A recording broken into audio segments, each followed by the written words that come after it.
Hey, what's up? It's Mixed Reviews. I'm Bryant Fennell, also known as Bry Guy. And here we go, right? So as you see, I'm smoking a cigar. I got the sparkling wine in front of me, and man, I'm excited. Let me tell you why I'm excited, okay? All right, so I was in New York a couple years ago, and I got introduced to this small little section in the northeastern region of Italy, and it's called Franciacorta, and they're producing some fantastic sparkling wines. And I just so happened to come across one in Wine and Spirits that I work at, and I was like, whoa, I have to get it. And I'm here, and I poured a glass to the side because I want to let some air get to it, to let it settle a little bit so I can know what it's going to taste like after I pour this tasting, right?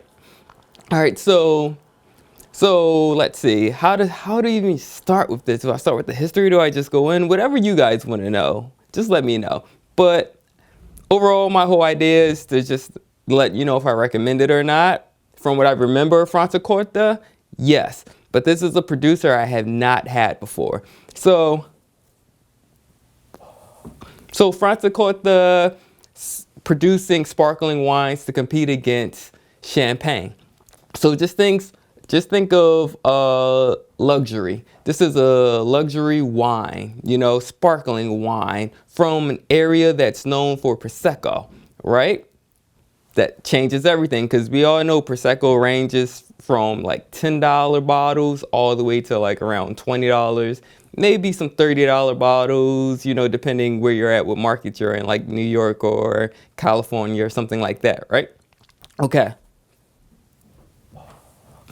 So this particular producer I do have is Berlucchi 61, as you can see right here. Fantastic, fantastic labeling. It's just simple, just clean. But if you notice, it says nature. So that means that there's no sugar added. No added sugar. So this is not sweet at all. This is just going to be your bone dry wine, sparkling, So get that going. Pour a little bit. Look at those bubbles.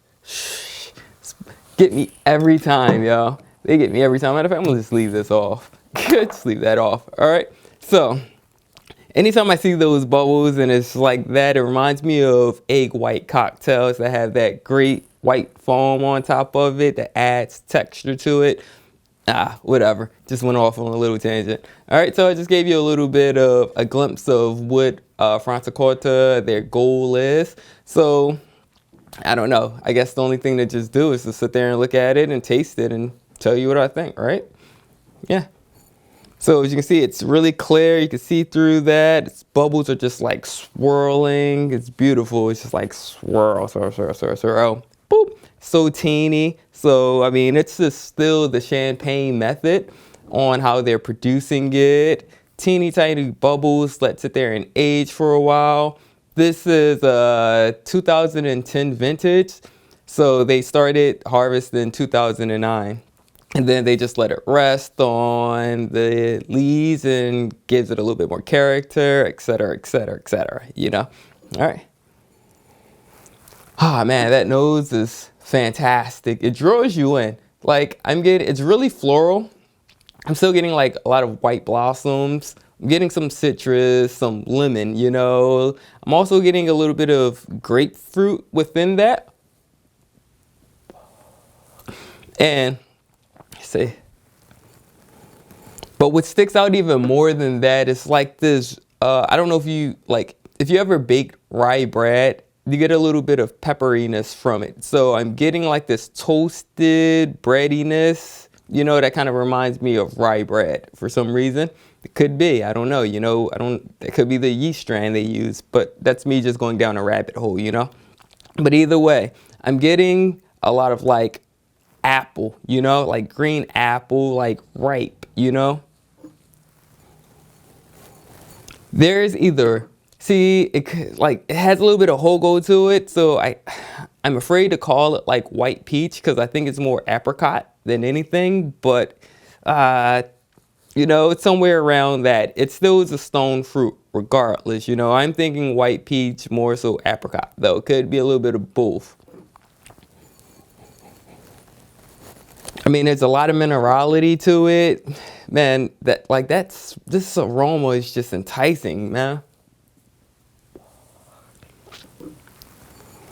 Which is interesting because I'm also getting a little bit of like cream, butter, like yogurt-esque.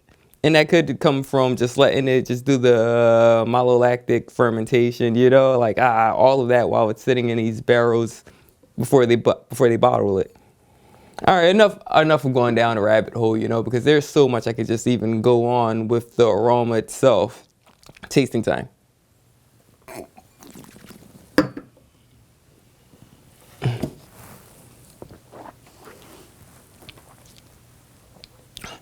I'm clenching my seat right now of anticipation. It's like when you're going up the roller coaster to like before you hit the drop.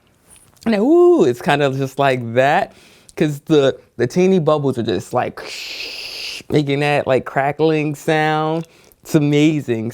And that's where a lot of creaminess is coming from. You know, that yogurt, buttery, it's not like margarine butter. It's like this is real butter that's unsalted. It's fabulous. It is fabulous. Plus, it still has all the same things. You know, you're getting more of the apple. It's definitely lemon that I got for that citrus. And it is a hint, undertone of the grapefruit. Man, this is... I'm trying to keep a straight face. This is really good. And it's like... To me, this is what I call this reminds me of like the 0 calorie, hard seltzers or whatever they're selling these days that say 0 calories because it's so refreshing. It's so light and crisp. Like this is just sensational because it doesn't have any of the added sugar or any, you know, like this is bone dry. So the acidity is there. It keeps your mouth watering, you know. It's really good. Layers of flavor. Hold on, it actually pairs well with the cigar, ironically. And I'm thinking that just for the sheer fact that just because it doesn't have that sugar, so it's so easy to just get along with everything.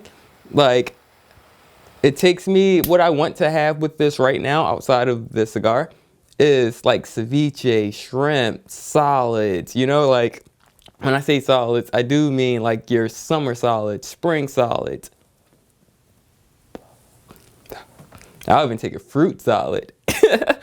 But yeah, like I'm thinking in that world, like any light fish dish, not like anything that like has Alfredo on it, but man, man, salmon on its own. I even want anchovies because they have that a lot of saltiness to it, and this is going to cut that. I mean, on a heavier side, like a dessert, I'm thinking the cheesecake, right? Because it's so dense. But all the characters of this wine is going to sit there and complement, like offset that denseness and just make it everything it's like a start over. Whoosh, reset, ready for your next bite.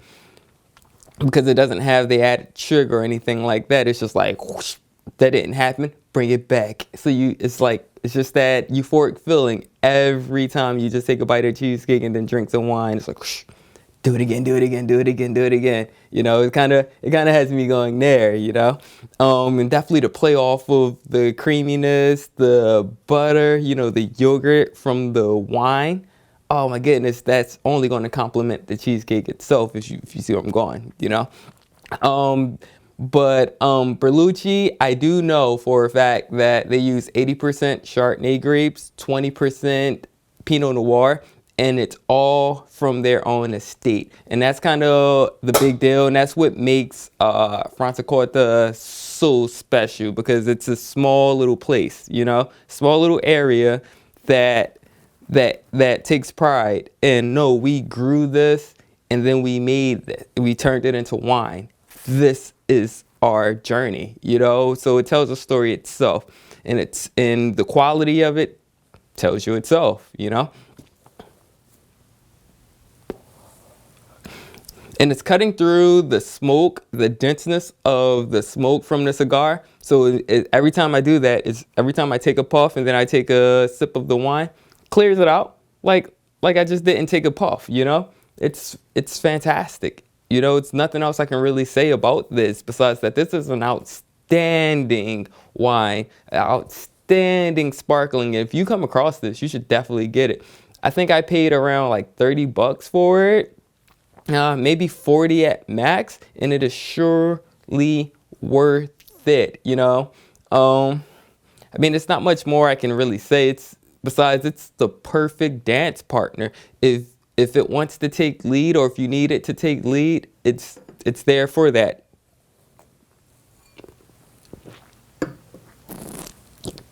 It's a great standalone, or it's a great pairing. It's just like, whoa, you want to take the lead as far as the appetizers, like the oysters go, the caviar, let's see, what else can I do? What else can I do that's a good starter that might bring it down? I don't know. Can't think of anything. Oh, crudo, like tuna crudo or anything like that. You know, it's just like, no, you go ahead. You go ahead. I'll back you up. It's one of those kind of wines. It's so versatile, and you really don't get that a lot. For a main dish, like how you would do pair fried chicken with champagne, you can do fried chicken with this. But I would highly recommend that you do like a oven fried chicken, you know, chicken dish. That way it sits in a buttermilk overnight, and that breaks all of it down, so it's more juicier, and it still has all the crispness to it, or crispiness, that crunch that sits there, and it just goes well, because this is breaking down the oiliness, I guess you would say, that's left over from that, or the greasiness that's left over from that. I'm just rambling on, but anyway, you get the point, you get the picture. This is a fantastic wine that can do anything that you want it to. I would say that it's more so for aficionados, just because it does lack that sweetness that the average person is looking for within wines. But I'm pretty sure in the hands of the right person, they do the pairing, everybody would like it. Everybody would like it. Yeah, man. I'm just basking in all of the flavors that's still just lingering. And it's just carrying on. That's why I want to do a cigar, just because, like, oh, man. Beautiful, beautiful. But I had this wine sitting over here. Let's see what's going on so far. Oh, my goodness. You just get more of the aromas from this, because it's like it's been stewing, you know, like it had some time for the air to hit it and let it breathe a little bit. And now it's more fruit forward, and that's funny. That's interesting, because the Chardonnay grape itself isn't usually aromatic, so I'm guessing this has to come from the Pinot Noir that's grown from the land.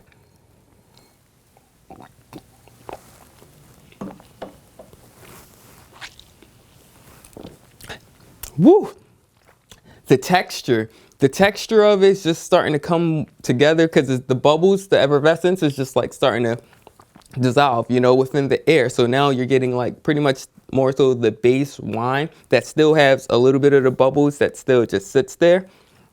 But now I'm actually getting the full texture of the Chardonnay grape. Oh my goodness, this is such a complex wine. I can go on and on about it.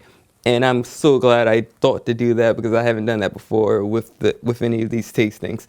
But anyway, okay, I'm just going to leave it there. I'm going to invite some friends over so I can share this lovely bottle of bubbly with them, and hopefully they'll have some cigars too, and just vibe out, all right? So thank you for tuning in. My name is Bryant Fennell, also known as Bry Guy, and this is Mixed Reviews, and I just reviewed Franciacorta from the producer Berlucci.